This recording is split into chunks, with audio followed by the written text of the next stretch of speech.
Tonight, new developments over the controversial Texas bill known as SB 4.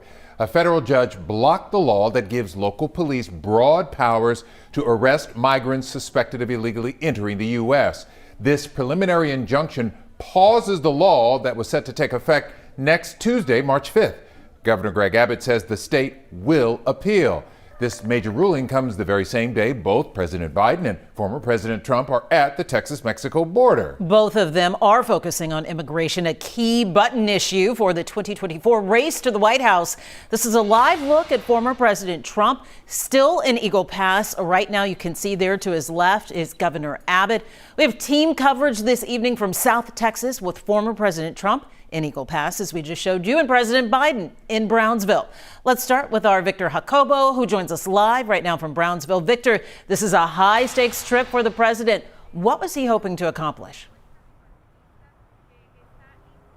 Yeah, that's right. President Biden is facing mounting political pressure to put in place tougher policies at the U.S. Mexico border. It's an issue that has risen to the top of voters' priorities heading into the November general election, according to recent polling.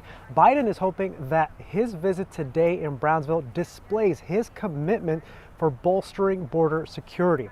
Now, encounters at the U.S. Mexico border, which include apprehensions and exclusions, reached an all-time record high in December of 2023, but they fell 50% from December to January.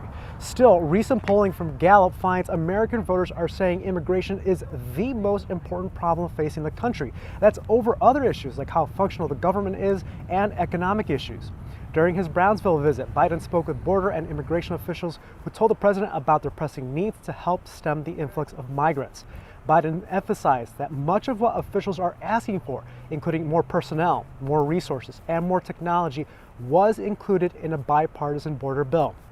But Biden called out congressional Republicans for caving to pressure from Donald Trump to kill the bill. During his remarks today, Biden directly called on Trump to support Congress passing that border bill. So here's what I would say to Mr. Trump. Instead of playing politics with this issue, instead of telling members of Congress to block this legislation, join me, or I'll join you in telling the Congress to pass this bipartisan border security bill. We can do it together. You know and I know it's the toughest, most efficient, most effective border security bill this country has ever seen. So instead of playing politics with the issue, why don't we just get together and get it done? Let's remember who the heck we work for. We work for the American people, not the Democratic Party, the Republican Party. We work for the American people. Now, during his visit to Brownsville today, President Biden was joined by Homeland Secretary Alejandro Mayorkas and local elected officials. Among them was State Senator Carol Alvarado of Houston. Live in Brownsville, Victor Jacobo, KHOU 11 News. Recapping and following Biden's visit to the border today, Victor Jacobo, thank you. Zach Briggs from our sister station in San Antonio. He's in Eagle Pass following Donald Trump. The former president is certainly no stranger to Eagle Pass, and once again, he pressed on the Biden administration to act now on securing the border. Trump flew into Del Rio this afternoon where he greeted supporters. He made a few comments to the media saying, quote, nice weather, beautiful day, but a very dangerous border. We're going to take care of it, end quote. From Del Rio, he traveled to Eagle Pass's Shelby Park where he met with Governor Greg Abbott and leaders from Department of Public Safety and the Texas National Guard. Abbott is seen showing Trump the controversial razor wire, the buoys along the shores of the Rio Grande River.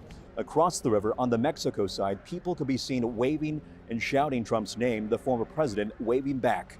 And shortly after he addressed reporters, here's what he had to say. We're the safest border in the history of our country, and now outside of this area where Texas has done an amazing job, and in a pretty short period of time, they're going to have it all covered. They have just been incredible. The operation that they showed me is nothing less than incredible. And I'll say this, it's a military operation. And this morning, a representative with the Eagle Pass Border Coalition denouncing Trump's visit, calling it mere political theater. I'm Zach Briggs in Eagle Pass.